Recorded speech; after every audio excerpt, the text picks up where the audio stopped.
ثانی اثنین اذ ہما فی الغار اذ یقول لصاحبہ لا تحزن ان اللہ معنا رب اشرح لی صدری ویسر لی امری واحلل عقدۃ من لسانی یفقہوا قولی۔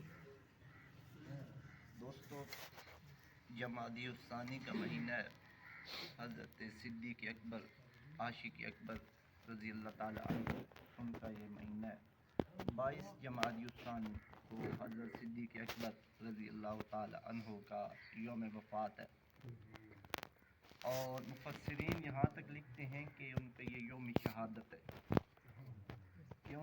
کیونکہ محبوب کریم علیہ الصلوۃ والتسلیم کے ساتھ جب حضرت صدیق اکبر غار ثور میں تھے اور حضرت صدیق اکبر نے اس پوری غار کی صفائی فرمائی، باقی ہر سوراخ کو بند کیا، 2 سوراخ رہ گئے۔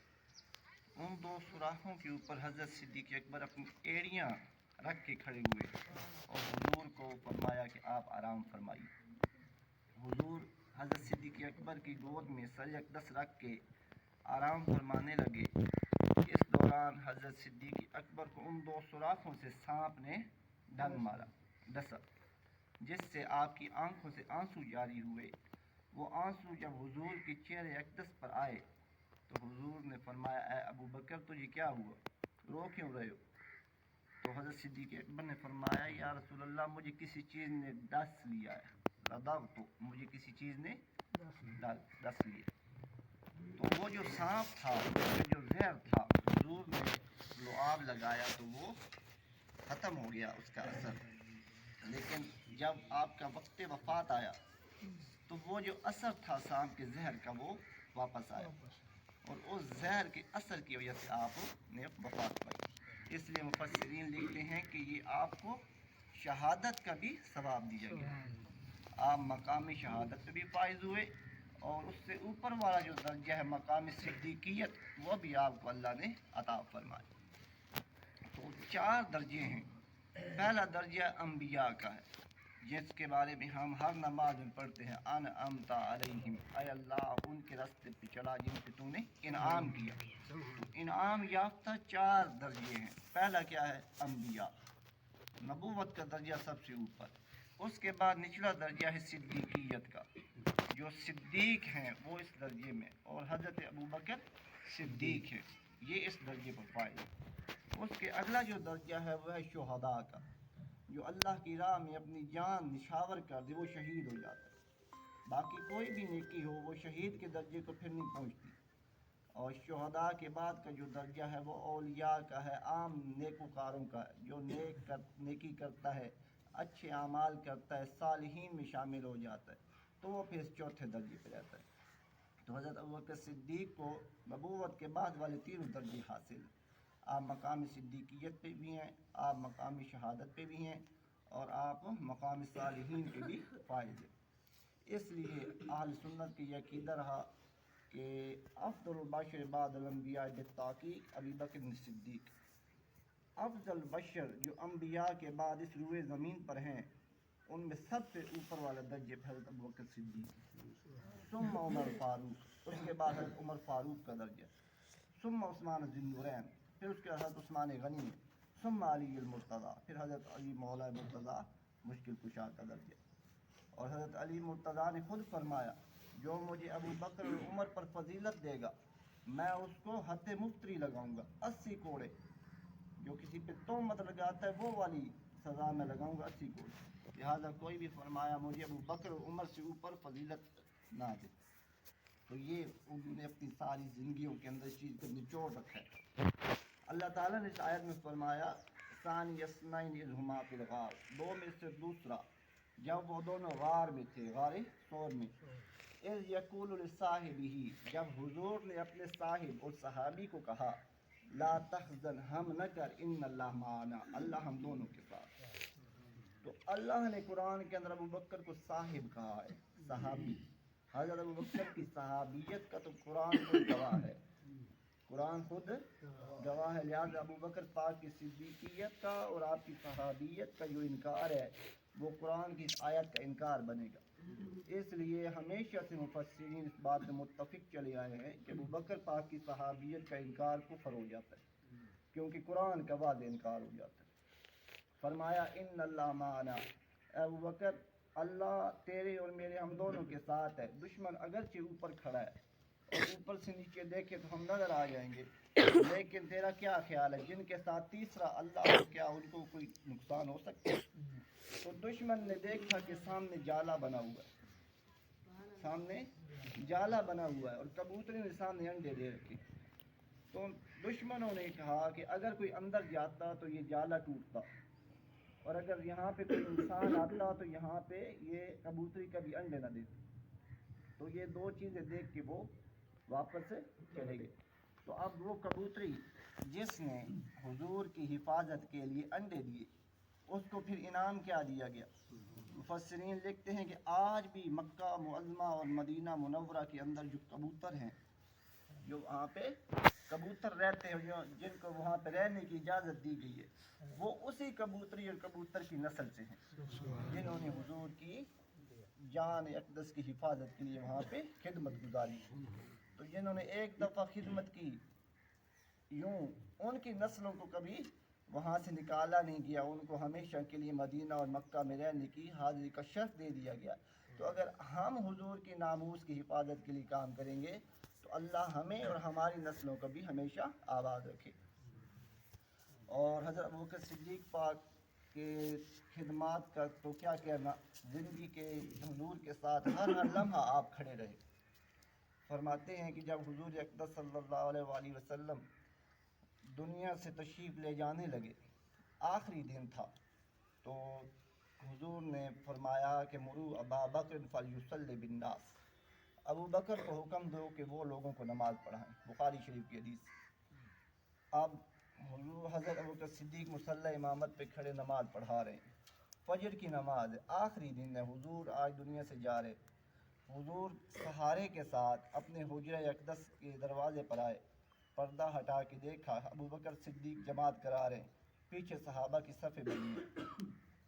سب صحابہ نے جب حضور نے دیکھ کے حضور مسکرائے تو صحابہ نے نماز میں چہرہ حضور کی طرف کر لیا. صحابہ نے نماز کے اندر چہرے حضور کی طرف کر لیے اور حضور کے چہرے کی زیارت کرنا شروع ہو گئے. اب حضور صحابہ کو دیکھ کے مسکرا رہے ہیں، صحابہ ہیں نماز میں لیکن چہرے حضور کی طرف. جو لوگ مدینہ گئے ہیں ان کو پتہ ہے کہ حضور کا جو حجرہ اقدس ہے وہ بائیں طرف ہے. وہاں سے ممبر اس کے درمیان جو جگہ ہے اس کو ریاض الجنہ کہا گیا. حضور وہاں سے دیکھ رہے تھے حجرہ عائشہ سے، اور صحابہ وہاں نماز پڑھ رہے ہیں. صحابہ کی نظر حضور کے چہرے پر ہے، حضور صحابہ کو دیکھ رہے ہیں. یہ صورتحال تھی.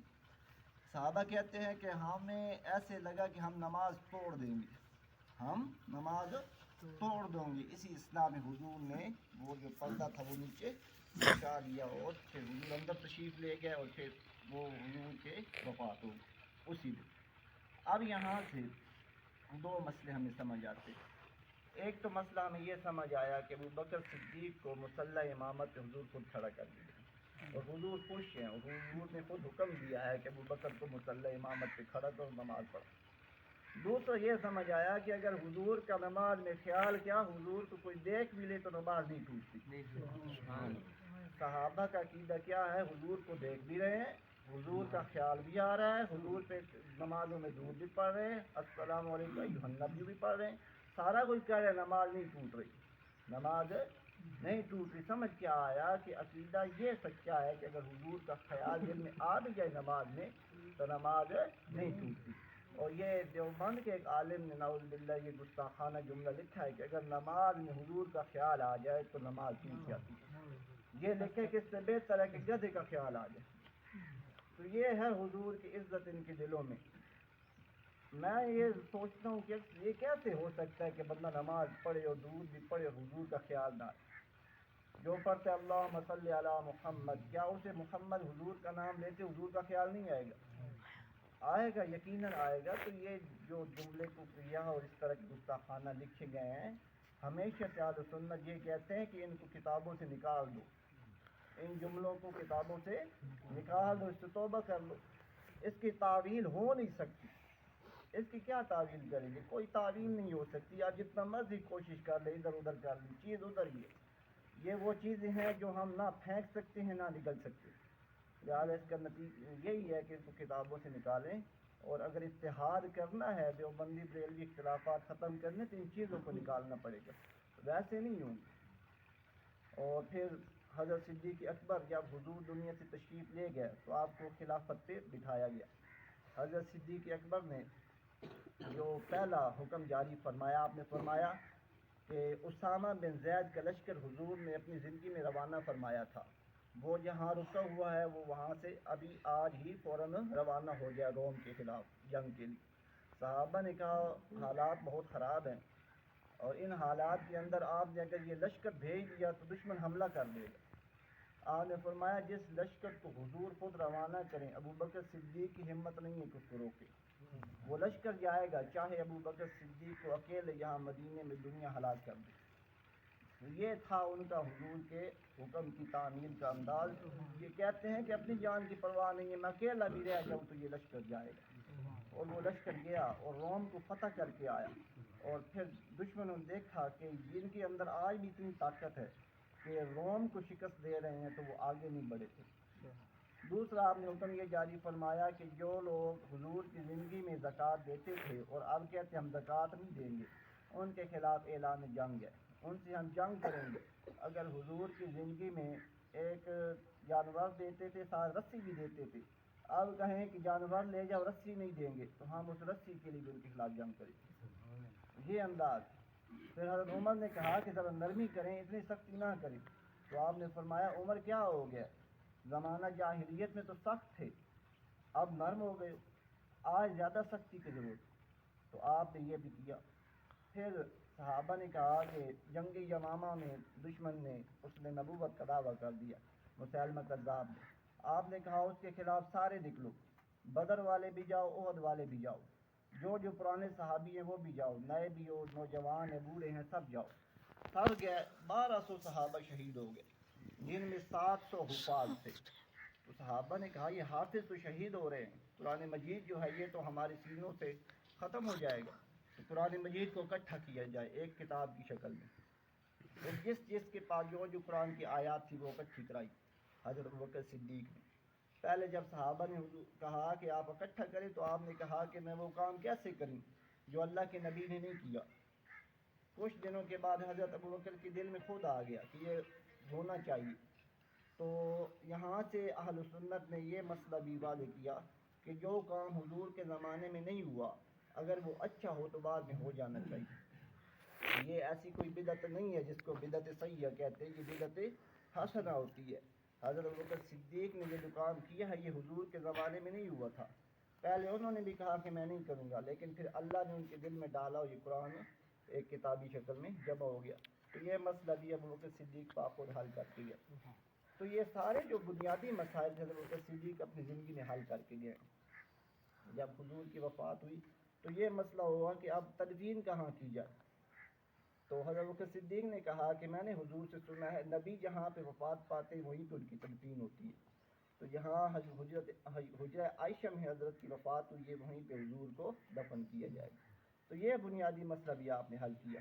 پھر آپ سے وراثت کے لیے حضور کے ازواج مطہرات کو بھیجے قاصد کہ ہمیں حضور کی وراثت تقسیم کر دیں، تو آپ نے وہ حدیث سنائی کہ نحن معاشر الانبیاء لا نرث ولا نورث، ہم انبیاء جو ہیں نہ کسی کی وراثت ہم سے کسی کی وراثت نہیں بنتی، جو مال ہوتا ہے وہ سارا صدقہ ہوتا ہے، لہٰذا یہاں سے وراثت جاری نہیں ہوگی۔ آپ نے یہ فرمان حضور کے ازواج کو بتا دیا، تو فرمایا کہ جس طرح حضور تقسیم کرتے تھے ہم مال وراثت اس طرح تقسیم کر دیں گے، ایک حصہ ازواج کو جائے گا، ایک حصہ بنات کو جائے گا، جو باہر سے آتے ہیں مسافر ان کو ملے گا، جو حضور کے ملنے والے لوگ آتے تھے ان کو ملتا تھا، وہ سارا وراثت اسی طرح ہم تقسیم کریں گے، لیکن اس میں سے کسی کی وراثت کا حق نہیں ہے، حضور کی یہ حدیث ہے۔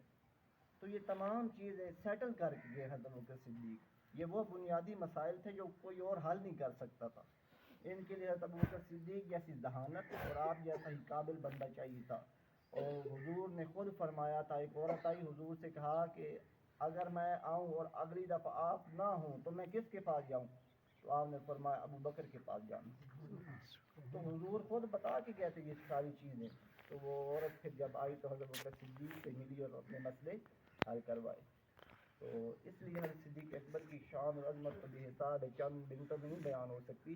قیامت کا دن ہوگا، اللہ تعالیٰ کا غضب اور جلال غصہ شدید ہوگا، تو حضور سجدہ کریں گے اللہ کے سامنے اور اللہ سے کہیں گے یا اللہ حساب کتاب شروع کر، حساب کتاب شروع کیا جائے. تو اللہ فرمائے گا کس کی مجال ہے کہ میرے سامنے آج حساب دے، کون ہے جو آج میرے سامنے حساب کے لیے کھڑا ہو.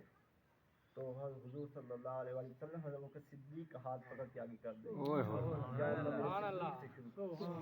میرے صدیق سے شروع کر. تو جب حضرت بکر صدیق کا نام آئے گا تو اللہ کا غصہ کم ہو جائے گا. تو یہ شانیں اور عظمتیں ہیں ان کی، ابتدا بھی وہیں سے ہو رہی ہے حساب کی. اللہ سے دعا ہے کہ اللہ ہمیں عمل کی توفیق عطا فرمائے.